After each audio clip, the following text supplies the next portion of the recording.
Hey guys, so me and my buddy are here. Mr. No Nap, day number 2. But, it's Thursday. Still wanted to say hello to everyone, see how everyone else's Thursday is going. Maybe you're home with the kids, maybe you have a no napper, maybe you're at work, you're secretly watching, but you should be doing something else. Hello, I'm not here to judge. All right, so a couple of things I wanted to go over with you guys. So, Saturday. Really? So, Saturday, he found Saturday to be very exciting. I'm hoping that I can get my husband onto my Facebook page and do a live video with him. He's actually an illustrator for the Navy, so I wanted him to go in and make a video, or I'll video him, I guess, of him doing the face. I thought that would be fun because he does so many custom illustrations for his work. So I'm trying to see if I can wrangle him down to my office Saturday night, and I thought that might be something fun for you guys to watch on Saturday night, to see, him sit there and try and do our homework. I think it'll be a blast. So I'm going to try to have that happen on Saturday night. I'm also going to try to do some other videos, try to have some open Zoom time. I do sound a little bit better today. I think my Sudafed is kicking in. I'm just hoping I don't come down with the kids' colds. Yeah, because we've got 2 kids, 2 colds, 2 parents who are like, stay away. So that was my first item I wanted to discuss with you guys. So Saturday night, if you can make it, if you happen to be on Facebook and you happen to scroll on by, that would be awesome. And the other thing that I wanted to talk to you about was I saw this great video that Jeffrey Gold, one of the other instructors, shared with us, and it was all about competition, but not competing with other people. And it was about competing with yourself. And it was such an awesome video. I'm going to actually find the link to it so I can share it. I'll post it in the comments when I'm done with the live video. But it was all about how social media has kind of made us feel extremely competitive with each other and really done some damage on our self-esteem. And that could be why we all have anxiety these days, why there's a lot of depression these days, a lot of other mental issues that are happening. And it's because people put up this facade on social media that's just not true. So I try to keep it really real with you guys. I'm down here, I'm working. Yes, I work from home. It's not always perfect. I've got a kid that's not napping. I've got another sick kid upstairs. The dog is down here with me. My upstairs is a disaster right now because my 2-year-old took out all of her toys right before her nap. And honestly, I could have spent the time picking up my living room, but I had about 75 emails I had to send out. I had to respond to emails. I had to log that I responded to emails. And here I am. I'm down here with a 7-month-old who's got a runny nose. I'm wearing a hat for a reason, because you can tell probably what that means for my hair. And kudos, I put like the tiniest bit of makeup on today, and I had time to take a shower before I did this video. And you know what? Taking a shower, putting on a little bit of makeup, and already drank 1 cup of coffee clearly felt like a win. So I could have, taken some time, scrolled through Instagram, scrolled past one of my friends who's literally a model and been like, but why am I going to compete with that? The only competition I should have is with myself. How can I be better today than I was yesterday? And you know what? If I'm not better today than I was yesterday, tomorrow's another day. It's not the end of the world. He's still going to be crying and yelling in the background, right? He's like, pay attention to me. Right? He's still going to be over there chewing on his sister's Minnie Mouse because he stole it from her and he's teething.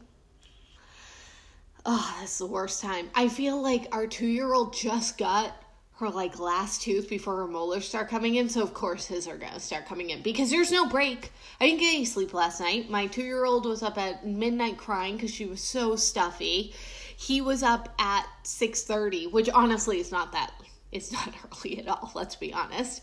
But it just felt like I had just fallen asleep.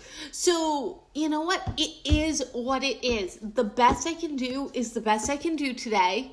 And I can either make the most of my day or I can just throw the day away.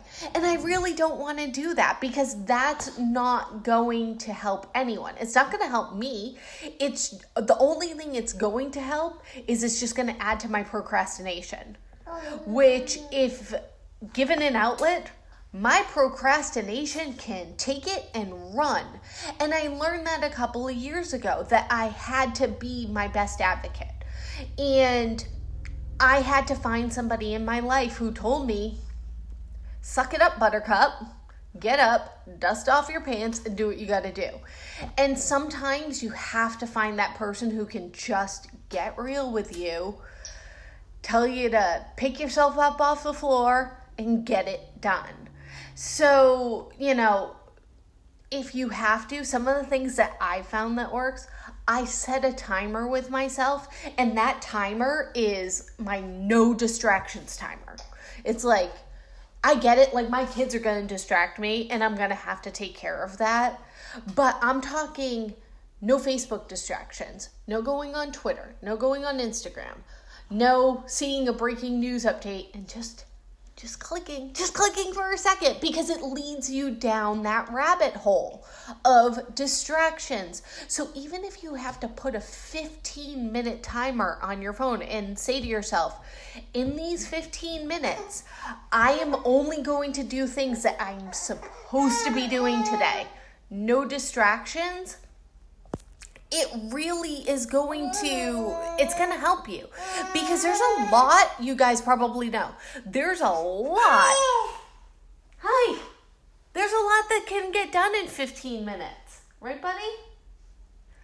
I mean, I can at least do my discussion post in 15 minutes. Maybe not write the whole thing out, but I can start to research my topic. I can find some URLs. I can find my citations I'm going to need, and I can read over the prompt. And then I have all of the pieces I need to put it together and get it done. I can take an assessment in 15 minutes. I can get my daily checkpoint done in 15 minutes. I can start my assignment, or at least read over all of the prompts of the assignment, make notes to myself, and figure out what needs to get done in 15 minutes. And guess what? That's part of the battle each day. Getting those little things done, checking it off our list.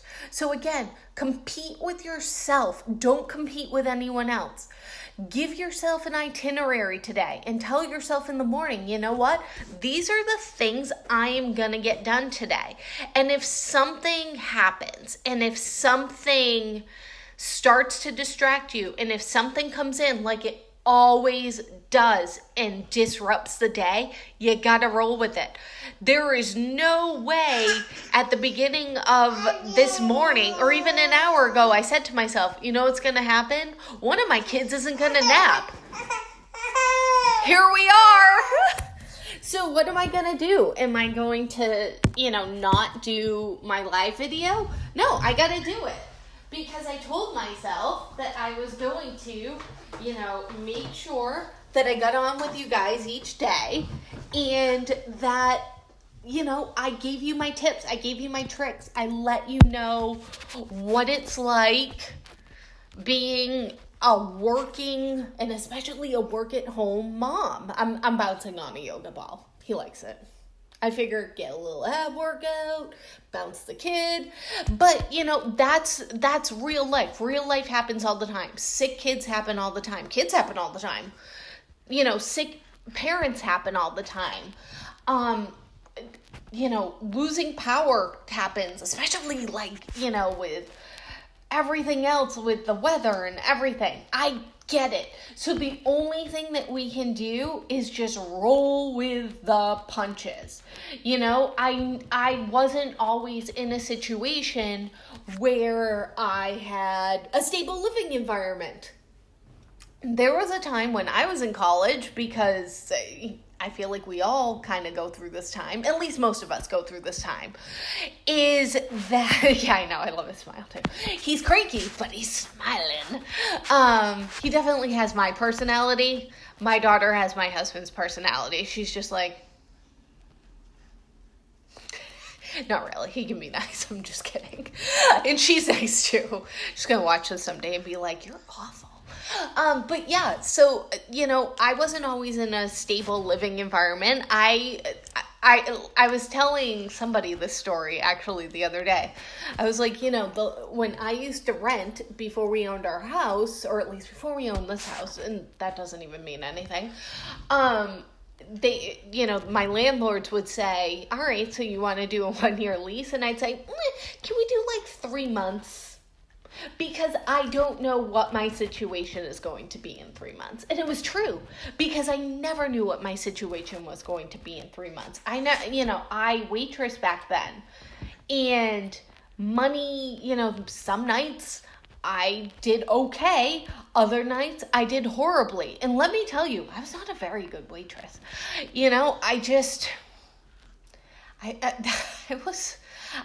I don't know why, because I feel like I'm pretty good at my job now.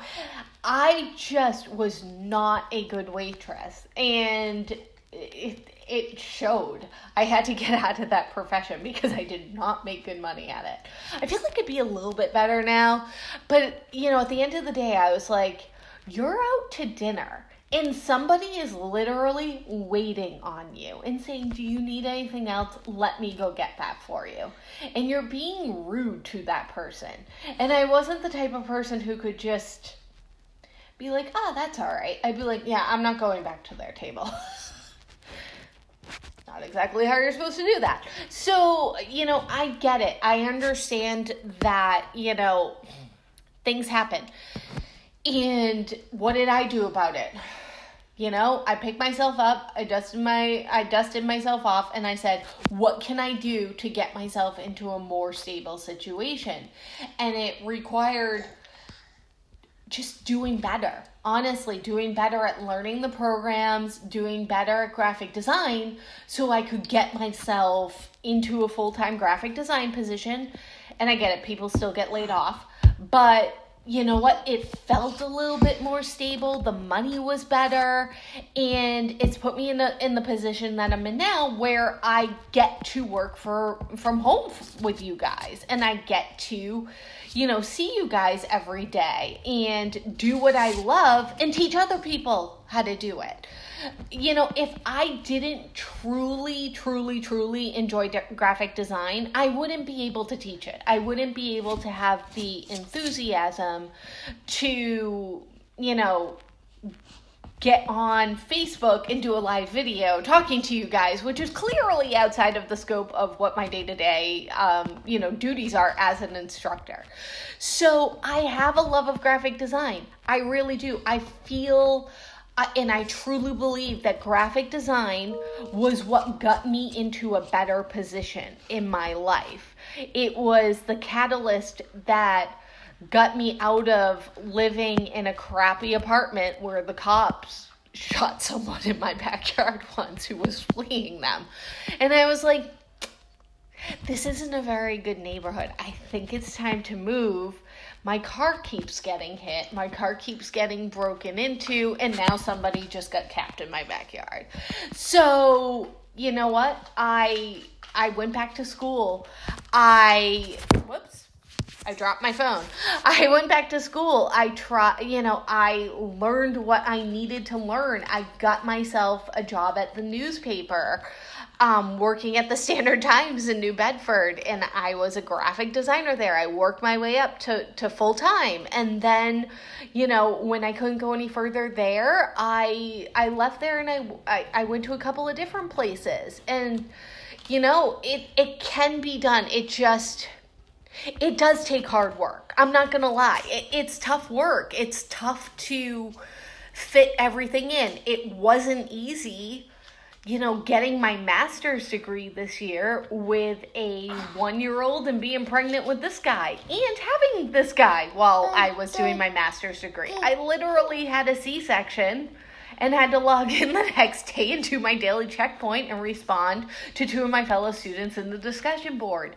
So I get it. But know what I said?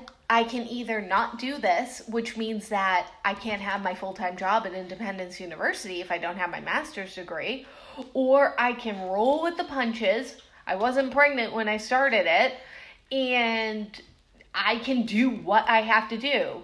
It's gonna be tough right now. Right now it's gonna be tough. But you know what? When I finish, it's gonna be easier. And it was. Once I was done, And it was like, all that hard work meant something. It meant I had that degree, and it meant that I get to continue to do what I love, which is work with you guys every day. So, the only thing you can do is compete with yourself. You can't compete with anyone else. You can't compete with anyone else's work that you see. You can look to their work and say, man, how did you do that? What was your trick for getting that done that way? What made you think about solving that problem that way? And we can learn from each other, but that doesn't mean that we have to compete with each other. The only person that we should compete with is ourselves. And we can see how we're doing by looking at our portfolios. I go back and I look at some of the work that I did 10 years ago, and I was a professional 10 years ago. I've been doing this for 20 years. And I compare it to the work I'm doing now, and I can still see the progression. And that makes me happy. It doesn't make me embarrassed for the work I did 10 years ago. It just makes me happy that I'm continuing to grow and I'm continuing to learn as a graphic designer. And I'm continuing to compete with myself. So I hope that you guys have an awesome Thursday. I hope that everyone, checks off what they want to do on their to-do list today. And tomorrow's my day off. If I do have time, I'm going to try to still do a video and at least pop in and say hello and have a cup of coffee with you guys. But I hope everyone would be able to make it Saturday night. I'm thinking it's probably going to be around like 8 o'clock Eastern Standard Time. That's the time zone I'm in, because we got to put the kids to bed and we got to hope that they stay, down. So that way the 2 of us can be down in my office and we'll do that Facebook Live video with my husband, who's an illustrator, like I said, for the Navy. And I'm hoping that you guys can make it. If you can, that would be cool. If you're just scrolling by and you want to pop in, even better. And if you have to scroll on out because you got something going on, no worries. So have a great day, everyone, and I'll talk to you soon.